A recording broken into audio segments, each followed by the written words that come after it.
السلام عليكم ورحمة الله وبركاته. أعوذ بالله من الشيطان الرجيم. بسم الله الرحمن الرحيم.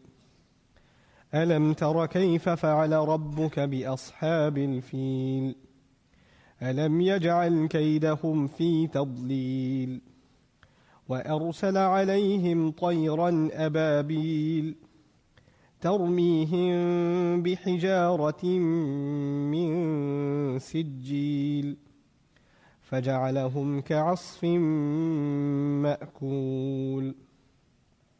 So we begin inshallah ta'ala with an interesting comment. This is made by Dr. Fadl Salih As-Samarra'i.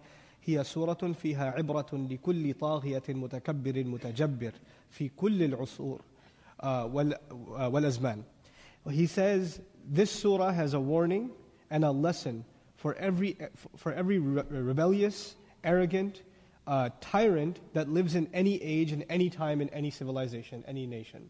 So he says this is not just a surah talking about the oppression of Abraha against the Kaaba. This is sending a message to anyone who hopes to wreak havoc upon civilian populations and overpower a nation or a ruler trying to overpower another nation by means of their military might, with the understanding, what are they going to do to fight against us? They have no military capability to stand up to us. And with that assumption, with that arrogant assumption, they go in and they don't care about the consequences. When a society is not in power, they talk about the rule of law.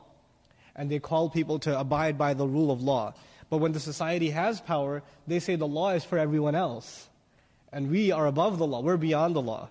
And the law would apply, it's a nice thing to apply to, but we have a special situation. And who's going to stop them? Even if they trample all over the law and the regulations, they're the most powerful civilization. Who's going to question them? Who's going to question their oppression?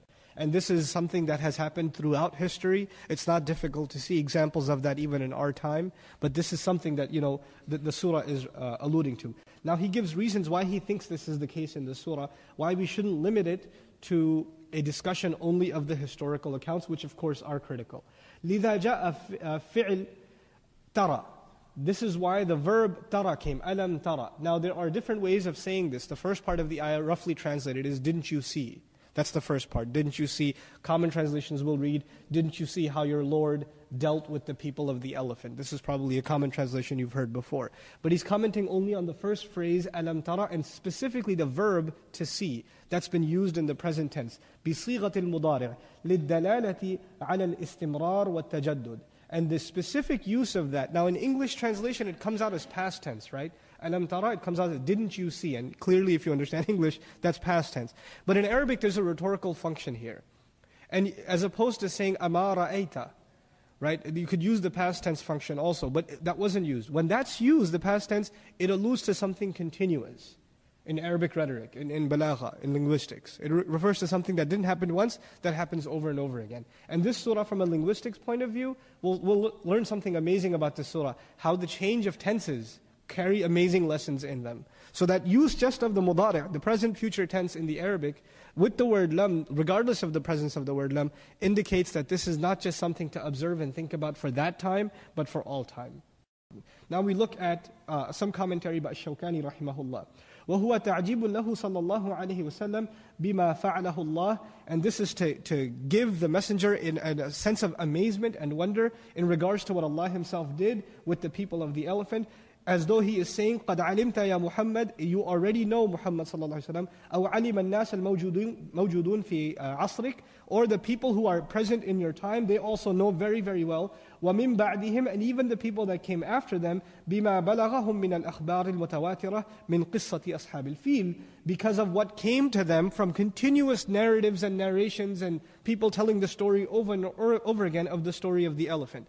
وَمَا فَعَلَ اللَّهُ بِهِمْ فَمَا لَكُمْ لَا تُؤْمِنُونَ. This is the last part of Shawkani's commentary. He said, just in the أَلَمْ تَرَى كَيْفَ, Allah Azza wa Jal, it is as though He's saying, didn't you realize what Allah does to His enemies? So what's wrong with you? Why don't you believe in Him? You're using that to take pride in how Allah protected His house. Then why don't you take that next step towards Iman?